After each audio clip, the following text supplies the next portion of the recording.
And good morning, myself Ghanshyam Sharma from Vivekanand career institute. Student, हम पढ़ रहे हैं body fluid and circulation. Body fluid और सर्कुलेशन में हमारा टॉपिक चल रहा है एवोल्यूशन ऑफ वर्टिब्रेट हार्ट। कौन सा टॉपिक चल रहा है बेटा? Evolution of vertebrate heart. और एवोल्यूशन ऑफ वर्टिब्रेट हार्ट में आज हमको पढ़ना है, आज हमको क्या पढ़ना है? आज हमको हार्ट ऑफ मैमल्स पढ़ना है, हार्ट ऑफ एविस पढ़ना है, हार्ट ऑफ क्रोकोडाइल पढ़ना है। हम पहले पढ़ चुके हैं स्टूडेंट, क्या पढ़ चुके हैं? फिश ऑफ हार्ट पढ़ चुके हैं, रेप्टाइल्स का हार्ट पढ़ चुके हैं, एम्फीबिया का हार्ट पढ़ चुके हैं। तो यहाँ पर वर्टिब्रेट हार्ट का एवोल्यूशन चल रहा है और अब तक कौन कौन से हार्ट इवॉल्व हो चुके हैं? फिश का हार्ट इवॉल्व हो चुका है, क्लियर। एम्फीबिया का हार्ट इवॉल्व हो चुका है, क्लियर। और रेप्टाइल्स का हार्ट इवॉल्व हो चुका है, क्लियर। अब हार्ट ऑफ मैमल्स का पढ़ेंगे, एविस का पढ़ेंगे, क्रोकोडाइल का पढ़ेंगे। तो स्टूडेंट क्या है, यहाँ पर जो मैमल का हार्ट होता है, एविस का हार्ट होता है, क्रोकोडाइल का हार्ट होता है, इनमें कुछ कॉमन फीचर्स यहाँ पर पाए जाते हैं। इसलिए हम यहाँ पर डिस्कस करेंगे कि मैमल के हार्ट में, एविस के हार्ट में और क्रोकोडाइल के हार्ट में क्या क्या कॉमन फीचर्स मिलते हैं। वो कॉमन फीचर्स यहाँ पर डायग्राम के रूप में शो किए गए हैं, फिर इसके बाद हम नोट करेंगे। तो स्टूडेंट यहाँ देखिए, रेप्टाइल्स के हार्ट में हमने क्या पढ़ा था? रेप्टाइल्स का हार्ट 3 चैम्बर था, केवल एक्सेप्शनली क्रोकोडाइल का जो हार्ट था वो कैसा था? 4 चैम्बर था। लेकिन मैमल का हार्ट, एविस के हार्ट और क्रोकोडाइल के हार्ट को अगर हम एक्सप्लेन करेंगे तो यहाँ सामने डायग्राम आप देख रहे हैं कि 2 चैम्बर बन चुके हैं। यहाँ पर पहले वेंट्रिकल डिवाइड होना स्टार्ट हो रहा था रेप्टाइल्स में, लेकिन यहाँ पर क्या हो जाता है, जो राइट वेंट्रिकल होता है वो बन जाता है और लेफ्ट वेंट्रिकल यहाँ पर डेवलप हो जाता है। सबसे खास बात तो यही है कि यहाँ पर आके ये जो 2 तरह के वेंट्रिकल्स यहाँ पर बन जाते हैं और 2 ऑरिकल, 2 एट्रिया पहले से ही थे। यहाँ पर आप देख रहे हैं कि ये राइट वेंट्रिकल है, ये इसमें इम्प्योर ब्लड आएगा और ये क्या है? ये राइट एट्रिया है। सुपीरियर वेना केवा और इन्फीरियर वेना केवा क्या करेंगी? बॉडी के डिफरेंट पार्ट से, अपर पार्ट से, लोअर पार्ट से क्या करेंगी? इम्प्योर ब्लड लेके आएंगी। कौन लेके आएंगी बेटा? सुपीरियर वेना केवा और इन्फीरियर वेना केवा। समझ में आ रहा है? Superior vena cava, inferior vena cava body के डिफरेंट पार्ट से इम्प्योर ब्लड लेके आती हैं। फिर कहाँ ले जाती हैं उसको राइट जो एट्रिया होता है उसके अंदर छोड़ देती है। राइट एट्रिया से इम्प्योर ब्लड कहाँ चला जाता है? राइट वेंट्रिकल में चला जाता है। और राइट वेंट्रिकल से इम्प्योर ब्लड कहाँ जाता है ये डिस्कस करेंगे। आपको पता है जब रेप्टाइल्स का हार्ट पड़ा था तो वहाँ पर जो ट्रंकस आर्टेरियोसस था वो 2 पार्ट में डिवाइड हो जाता है, एक सिस्टेमिक आर्च और एक पल्मोनरी आर्च। यहाँ पर क्या हो जाता है? सिस्टेमिक आर्च के बारे में डिस्कस करेंगे। सिस्टेमिक आर्च जो है यहाँ पर सिस्टेमिक एओर्टा में चेंज हो जाता है और जो पल्मोनरी आर्च होता है वो पल्मोनरी आर्टरी में चेंज हो जाता है। तो यहाँ पर हमने क्या देख रहे हैं? यहाँ पर 2 स्ट्रक्चर्स नई डेवलप हुई हैं, वो है सिस्टेमिक आर्च और सिस्टेमिक एओर्टा। तो यहाँ से इम्प्योर ब्लड कहाँ जाएगा स्टूडेंट? ये जो पल्मोनरी एओर्टा है ये आगे जाके ये ब्रांच हो जाता है। एक ब्रांच राइट लंग्स में चली जाती है और एक ब्रांच लेफ्ट लंग्स में चली जाती है। इस तरह से इम्प्योर ब्लड राइट वेंट्रिकल से कहाँ चला जाता है? ये राइट वेंट्रिकल से पल्मोनरी एओर्टा के थ्रू राइट लंग में चला जाता है और एक ब्रांच क्या करेगी? लेफ्ट लंग में इसको भेज देगी। वहाँ क्या होगा? वहाँ पर ब्लड का प्योरिफिकेशन होगा और ब्लड प्योर होने के बाद फिर वहाँ से कौन लेके आएगा? वहाँ से जो प्योर ब्लड है उसे पल्मोनरी वेन्स लेके आएंगी और उन्हें कहाँ छोड़ देंगी? उन्हें प्योर ब्लड को लेफ्ट एट्रिया में छोड़ देंगी। लेफ्ट एट्रिया में जैसे ही प्योर ब्लड आ जाएगा स्टूडेंट तो लेफ्ट एट्रिया से बॉल्व खुलने और बंद होने के थ्रू ये प्योर ब्लड कहाँ आ जाएगा? लेफ्ट वेंट्रिकल में आ जाता है। लेफ्ट वेंट्रिकल से प्योर ब्लड कहाँ जाएगा स्टूडेंट? सिस्टेमिक एओर्टा है जो कि सिस्टेमिक आर्च के मॉडिफिकेशन से बनती है। रेप्टाइल्स में इसकी जगह सिस्टेमिक आर्च था, लेकिन यहाँ मैमल्स में, एविस में, क्रोकोडाइल में यहाँ पर सिस्टेमिक आर्च की जगह क्या बन जाता है? सिस्टेमिक एओर्टा बन जाता है। ये जो सिस्टेमिक एओर्टा है ये प्योर ब्लड को ये कहाँ ले जाएगा? इसको हमने लाइन से शो किया है। जो लाइन से शो किया है इसे सिस्टेमिक एओर्टा बोल रहे हैं स्टूडेंट, जो नीचे आके ओपनिंग कर रहा है।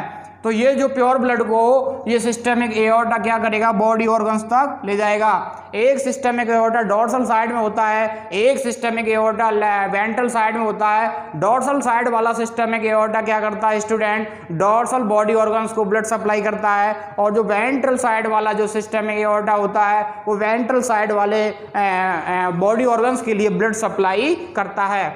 इस तरह से स्टूडेंट यहाँ पर मैमल्स, एविज और क्रोकोडाइल का हार्ट को शो किया गया है, एक्सप्लेन किया गया है। और ख़ास बातें क्या हैं, बस ख़ास बातें यही हैं कि जो सिस्टमिक एओर्टा होता है वो बन जाता है, पल्मोनरी एओर्टा बन जाता है, और जो वेंट्रिकल होते हैं वो क्लियरली डिवाइड हो जाते हैं राइट वेंट्रिकल में और लेफ्ट वेंट्रिकल में। तो स्टूडेंट यहाँ पर हमने डायग्राम से क्या ऑब्जर्व किया है, अब हम क्या कर लेते हैं, डिस्कस कर लेते हैं बेटा।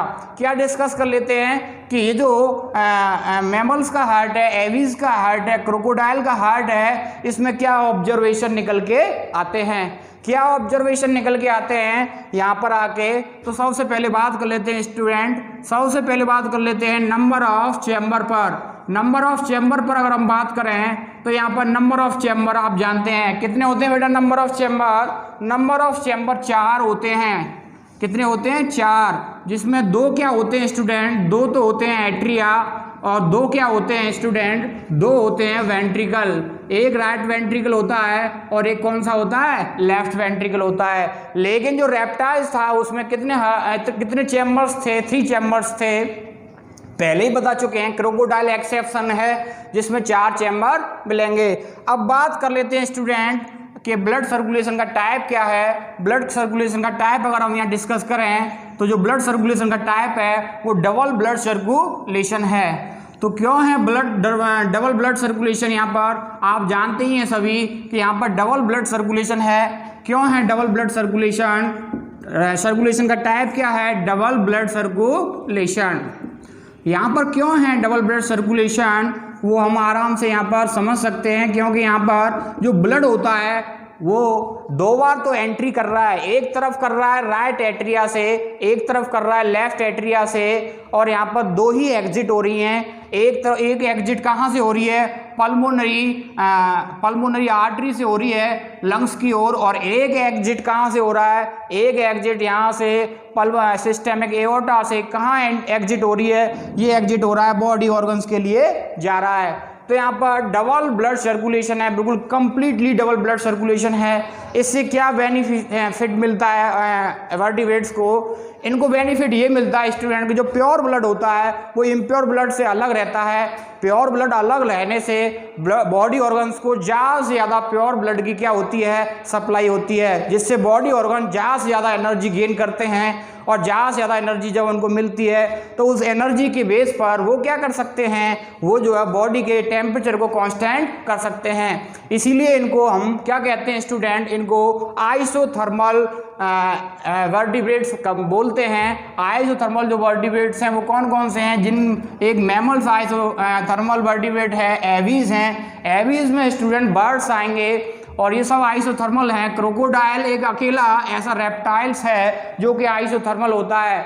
आपके समझ में आ गया होगा कि आइसोथर्मल क्यों हैं, क्योंकि ये अपने बॉडी का टेम्परेचर कैसा रखते हैं, इक्वल रखते हैं, कांस्टेंट रखते हैं। और क्यों रख पाते हैं, और उसमें किसका कंट्रीब्यूशन है, किसकी वजह से ये बॉडी टेम्परेचर को कांस्टेंट रख पाते हैं, और वो मेन कारण है ये 4 चैम्बर, जिसमें प्योर ब्लड सेपरेट रहता है और इम्प्योर ब्लड सेपरेट रहता है। तो यहाँ पर ब्लड सर्कुलेशन का टाइप डबल ब्लड सर्कुलेशन है। और हम यहाँ पर बात कर लेते हैं स्टूडेंट, क्या बात करेंगे कि यहाँ पर जो पल्मोनरी आर्च था, ये जो पल्मोनरी आर्च होता है ये किस में चेंज हो जाता है, ये जो पल्मोनरी आर्च होता है ये पल्मोनरी एओर्टा में चेंज हो जाता है।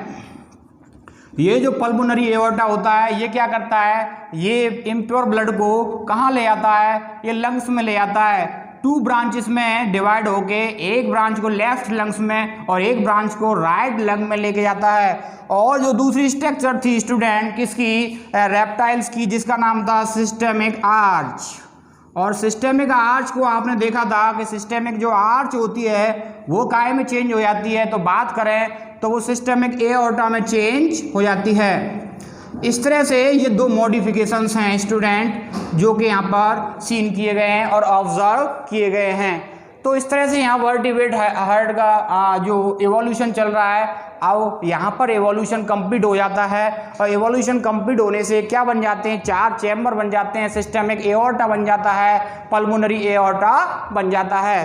अब हम इनको स्टूडेंट ब्रीफली डिस्कस कर लेते हैं। अब तक हमने कौन कौन से वो पढ़े हैं हार्ट पढ़े हैं वर्टिब्रेट के, उनको यहाँ पर ब्रीफली डिस्कस कर लेते हैं। जितने 4 लेक्चरों में हार्ट का एवोल्यूशन बताया है उसे एक लेक्चर में कंबाइन कर सकते हैं। कैसे कर सकते हैं student, topic evolution of heart का है तो एवोल्यूशन ऑफ हार्ट से रिलेटेड चीज़ें हम यहाँ पर मेंशन कर लेते हैं। ये एक टेबल ड्रॉ कर लेते हैं अपन और इस टेबल में क्या करेंगे, इनको डिस्कस करेंगे।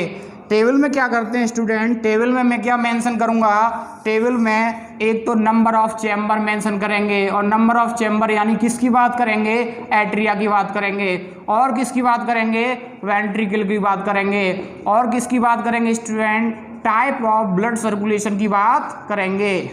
यहाँ पर टाइप ऑफ ब्लड सर्कुलेशन की बात करेंगे, टाइप ऑफ ब्लड सर्कुलेशन कैसा है, तो यहाँ पर हम किस किस का डिस्कस करेंगे ये मेंशन कर लेते हैं। हमको फिश का डिस्कस करना है और किसका डिस्कस करना है स्टूडेंट, और हमको एम्फीबिया का डिस्कस करना है, और कौन से वर्टिब्रेट का डिस्कस करना है स्टूडेंट, रेप्टाइल्स का डिस्कस करना है, और किसका करना है, मैमल्स का करना है, बर्ड या एविस का करना है, और क्रोकोडाइल का करना है। फिश में नंबर ऑफ एट्रिया क्या होते हैं आप जानते हैं स्टूडेंट, क्या होते हैं, एक एट्रिया होता है स्टूडेंट, और वेंट्रिकल कितने होते हैं, एक, क्योंकि 2 चैम्बर हार्ट मिलता है। टाइप ऑफ ब्लड सर्कुलेशन कैसा है स्टूडेंट फिश में, टाइप ऑफ ब्लड सर्कुलेशन की बात करें तो टाइप ऑफ ब्लड सर्कुलेशन कैसा है, सिंगल ब्लड सर्कुलेशन है स्टूडेंट। फिश में कौन सा ब्लड सर्कुलेशन है, सिंगल ब्लड सर्कुलेशन। क्लियर है, समझ में आ रहा है बेटा, ये जो सिंगल ब्लड सर्कुलेशन है ये फिश में मिलता है। इसके अलावा एक चीज़ और जरूर ध्यान रखना, साइनस हार्ट इसके अंदर मिलता है क्योंकि डीऑक्सीजनेटेड ब्लड हार्ट में रहता है जिसकी वजह से साइनस हार्ट बोला जाता है। एम्फीबिया की बात करते हैं स्टूडेंट, एम्फीबिया में एट्रिया को डिस्कस करते हैं तो एम्फीबिया में एट्रिया का नंबर कितना है, एट्रिया कितने होते हैं स्टूडेंट, 2 एट्रिया होते हैं स्टूडेंट। और वेंट्रिकल की बात करें 2 एट्रिया में एक राइट एट्रिया होता है, एक लेफ्ट एट्रिया होता है। वेंट्रिकल की बात करें तो वेंट्रिकल एक होता है स्टूडेंट। इस तरह से ये कितने चैम्बर हार्ट हो गया, 3 चैम्बर हार्ट हो गया। टाइप ऑफ ब्लड सर्कुलेशन की बात करें तो यहाँ पर इनकम्प्लीट डबल ब्लड सर्कुलेशन मिलता है। इनकम्प्लीट डबल ब्लड सर्कुलेशन क्यों कहते हैं स्टूडेंट, क्योंकि यहाँ पर एग्जिट तो होती हैं एक, लेकिन एंट्री कितनी होती हैं, एंट्री 2 होती हैं, जिसकी वजह से इसे इनकम्प्लीट डबल ब्लड सर्कुलेशन बोला जाता है। अब बात कर लेते हैं किस पर, रेप्टाइल्स पर या मैमल्स पर या एविस पर। और रेप्टाइल्स पर बात कर लेते हैं स्टूडेंट। और रेप्टाइल्स की बात करें तो रेप्टाइल्स में भी 3 चैम्बर हार्ट बताया था जिसमें नंबर ऑफ एट्रिया कितने होते हैं, 2 होते हैं, और नंबर ऑफ वेंट्रिकल कितना होता है, 1 होता है। ये 3 चैम्बर हार्ट होता है स्टूडेंट इसका भी, लेकिन यहाँ वेंट्रिकल में क्या क्या फीचर था वेंट्रिकल का, डिवाइडेशन शो कर देता है। और टाइप ऑफ ब्लड सर्कुलेशन की बात करें तो रेप्टाइल्स में भी क्या होता है, रेप्टाइल्स में भी इनकम्प्लीट ब्लड सर्कुलेशन होता है। अब बात कर लेते हैं स्टूडेंट हार्ट ऑफ मैमल की और या फिर एविस की या फिर क्रोकोडाइल की। यहाँ आके कितने चैम्बर्स डेवलप हो जाते हैं, यहाँ आके 2 एट्रिया बन जाते हैं और 2 ही क्या बन जाते हैं, वेंट्रिकल बन जाते हैं। तो नंबर ऑफ एट्रिया कितने होते हैं स्टूडेंट, 2 होते हैं। नंबर ऑफ वेंट्रिकल कितने होते हैं, 2 होते हैं। इस तरह से 4 चैम्बर हार्ट इनका पाया जाता है। टाइप ऑफ ब्लड सर्कुलेशन की बात करें तो student complete double blood circulation यहाँ पर सीन किया गया है। कंप्लीट डबल ब्लड सर्कुलेशन क्यों सीन किया गया है स्टूडेंट, क्योंकि यहाँ पर 2 तो एंट्री होती हैं और 2 ही क्या होती हैं, एग्जिट होती हैं। बस इसी टेबल से हम क्या कर सकते हैं, वर्टिब्रेट हार्ट को क्या कर सकते हैं, ध्यान रख सकते हैं। नीट के एग्जाम में स्टूडेंट क्वेश्चन पूछे जाते हैं कि एट्रिया फिश में सर्कुलेशन का टाइप क्या है, तो आपको सिंगल ब्लड सर्कुलेशन बताना है। एम्फीबिया में अगर क्वेश्चन पूछा जाता है कि ब्लड सर्कुलेशन का टाइप क्या है, तो आपको इनकम्प्लीट डबल ब्लड सर्कुलेशन बताना है। और अगर रेप्टाइल्स में पूछता है तो भी इनकम्प्लीट डबल ब्लड सर्कुलेशन बताना है। बट अगर मैमल्स में पूछता है, एविस में पूछता है, क्रोकोडाइल में पूछता है तो आपको क्या बताना है, आपको कंप्लीट डबल ब्लड सर्कुलेशन बताना है। इस तरह से इसमें से क्वेश्चन पूछे जाते हैं और यहाँ पर evolution of body weight heart complete होता है। स्टूडेंट इसको आराम से टेबल को ड्रॉ कीजिए, इसको मेमोराइज कीजिए और इस फिगर को अच्छे से इसकी स्टडी कीजिए और इसमें देखिए कि पल्मोनरी एओर्टा कहाँ है, सिस्टेमिक एओर्टा कहाँ है, ब्लड किस तरह से एट्रिया में आ रहा है, कौन कौन सा ब्लड आ रहा है और वो सिस्टेमिक एओर्टा में और पल्मोनरी एओर्टा में कहाँ से जा रहा है और वहाँ से बॉडी ऑर्गन्स के लिए किस तरह से पहुँच रहा है। इसी के साथ लेक्चर को स्टॉप देते हैं स्टूडेंट, इनको अच्छे से मेमोराइज कीजिए।